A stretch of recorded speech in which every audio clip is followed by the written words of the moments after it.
Welcome dear students, my name is Amna. I'm a fourth year veterinary student in Sindh Agricultural University तनुजाम। तो आज मैं कुछ बहुत ही important English के जो इंट्री टेस्ट के अंदर क्वेश्चंस आते हैं और इनसे रिलेटेड जो क्वेश्चंस आ सकते हैं उसके बारे में डिस्कस करेंगे। बहुत सारे स्टूडेंट्स जो हैं बहुत ही परेशान होते हैं इस पीरियड के अंदर, पर उनको बिल्कुल परेशान नहीं होना चाहिए, बिल्कुल चिल हो जाए और टेस्ट बहुत आसान होता है, इतना मुश्किल नहीं होता है। बाकी इंग्लिश के अंदर जो क्वेश्चंस आते हैं उसके बारे हम बात करेंगे, इसके अलावा जो कुछ इंपॉर्टेंट क्वेश्चंस हैं उसको भी देख लेंगे। तो पहले तो है ग्रॉस। ग्रॉस का मतलब होता है टोटल, मतलब कंप्लीट कोई चीज़ हो उसको हम ग्रॉस कहते हैं। इम्यून, इम्यून का मतलब है फ्री फ्रॉम, किसी चीज़ से पाक होना, राइट। कंप्लीट द सेंटेंसेस के क्वेश्चंस आ जाते हैं, तो इसके अंदर आपने कुछ क्वेश्चंस की प्रैक्टिस करनी है ज़रूर। अच्छा, जो पास्ट पेपर्स के अंदर क्वेश्चन है वो इस तरह के हैं। Every candidate should have an equal, a equal, the equal और equal opportunity to contest the election. आपको पता है वोवेल्स क्या होते हैं और कॉन्सोनेंट क्या होते हैं। Vowels A E I O you होते हैं, ठीक है। इनका साउंड भी अगर होता है लफ्ज़ों के अंदर तो उनसे पहले हम आर्टिकल लगाते हैं एन वाला, तो इसके पहले हम लगाएंगे every candidate should have an equal opportunity to contest the election. The professor dash students that he could help them all. Professor के पास इतने स्टूडेंट हैं जिसकी वो सब मदद कर सकता है, सबकी मदद कर सकता है। तो had so many students, right. He appeared Desh began to take the test. He appeared nervous as he began to take the test, right. Microsoft Windows Vista is becoming popular because it is users friendly, right. Users friendly. And then sugar production in Pakistan has been rather erratic recently, has been slums वगैरह वगैरह, मगर इसमें सब में से जो सही answer है वो ये वाला है। Sugar production in Pakistan has been rather erratic recently. Erratic की मतलब ये होता है कि अनप्रेसिडेंटेड, जो कभी ऊपर जा रही है नीचे जा रही है, ऊपर जा रही है पर नीचे, तो मतलब उसको अंदाज़ा नहीं लगाया जा सकता। तो it is the right option for this. इसकी आपने प्रैक्टिस करनी पड़ेगी। आपने कोई इंग्लिश की ग्रामर की बुक ले लेनी है, उसमें से करेक्ट सेंटेंसेस के कुछ रूल्स पढ़ने, कुछ रेगुलेशंस पढ़ने, ताकि उसको आप सॉल्व कर सकें। अच्छा, यहाँ पे क्वेश्चन आता है डायरेक्शन का। यहाँ पे लिखा हुआ है डायरेक्शन के में क्या कहते हैं कि आपके पास जो पेयर्ड लेटर है ये वाला लाइट ईयर डिस्टेंस वाला, बेसिकली डिस्टेंस का एक यूनिट है लाइट ईयर। तो यहाँ पे जो सही आंसर होगा वो डेसिबल होगा, क्योंकि साउंड का भी यूनिट है डेसिबल, राइट। अब हमें सेंटेंस में से कोई एरर को ढूंढना है, कहाँ पे एरर है। One of the primary cause of the accidents in coal mines is the accumulation of gas. सारा ठीक है, मगर यहाँ पे मिस्टेक है। यहाँ पे क्या आएगा, कॉजेज आएगा, एस आएगा। It is essential that nitrogen is present in the soil for plants to grow. सारा सही है, यहाँ पे गलत है, क्योंकि इट इज़ नॉट इज़, यहाँ पे मस्ट बी आना चाहिए, must be present in the soil, क्योंकि बहुत ज़रूरी है। सॉइल में अगर नाइट्रोजन नहीं है तो ग्रो करने के चांसेस तो बिल्कुल भी नहीं हो सकते। अब दूसरा सवाल है correct word incomplete to complete the sentence. अब हमें could you please give me some coffee, मतलब आप, मतलब एक तो रिक्वेस्ट कर रहे हो, और रिक्वेस्ट करने के अंदर आप वो जितनी भी दे उसकी मर्ज़ी है, तो आप सम लगाओगे। I dash her for long time. I have not seen her for long time. इसके लिए आपने क्या पढ़ने हैं, आपने सेंटेंसेस के स्ट्रक्चर्स को पढ़ने हैं। आपने पढ़े होंगे सेंटेंसेस कौन से होते हैं, पास्ट होते हैं, प्रेजेंट होते हैं और फ्यूचर होते हैं। तो इनके अंदर भी जो भी सीक्वेंस के ज़रिए से चीज़ें आ रही होती हैं तो आपने वो स्टडी करना है।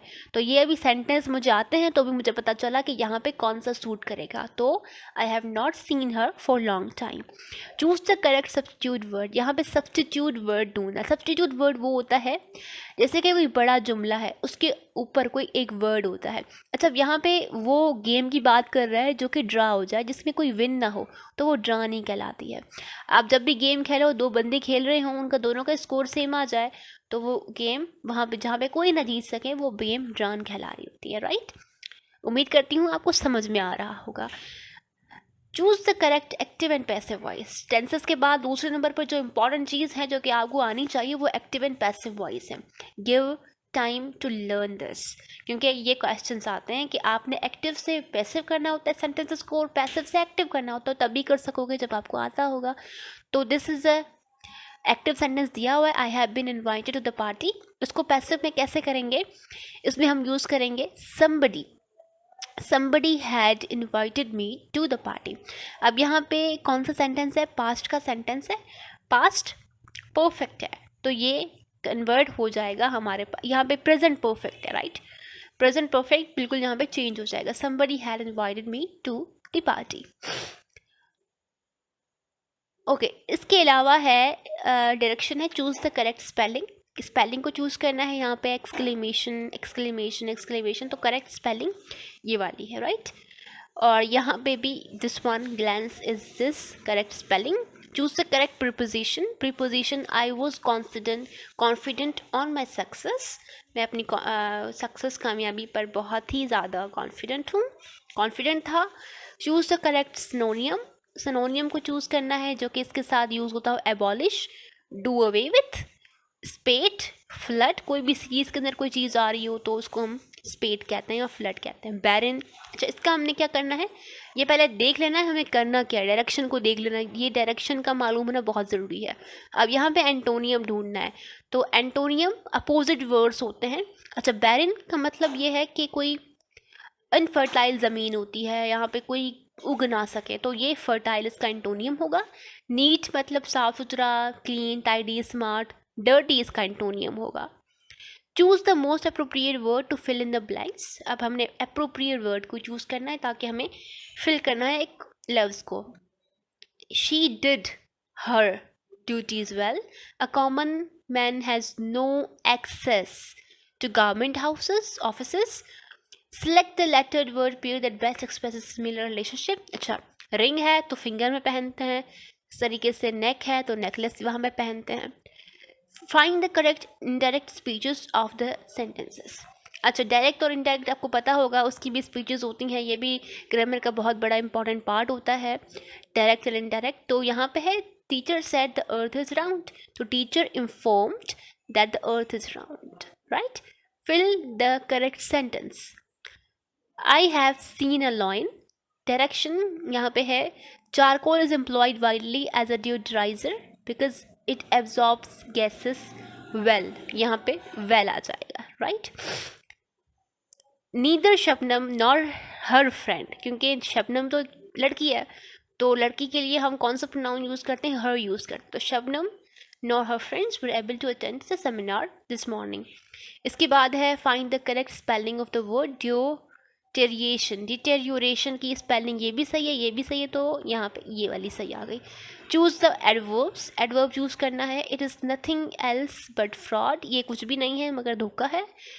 Insert the correct article. यहाँ पे करेक्ट आर्टिकल चूज़ करना है कि कौन सा सही है। लिटर के लिए हम लिटर इस्तेमाल कर लेते हैं, राइट।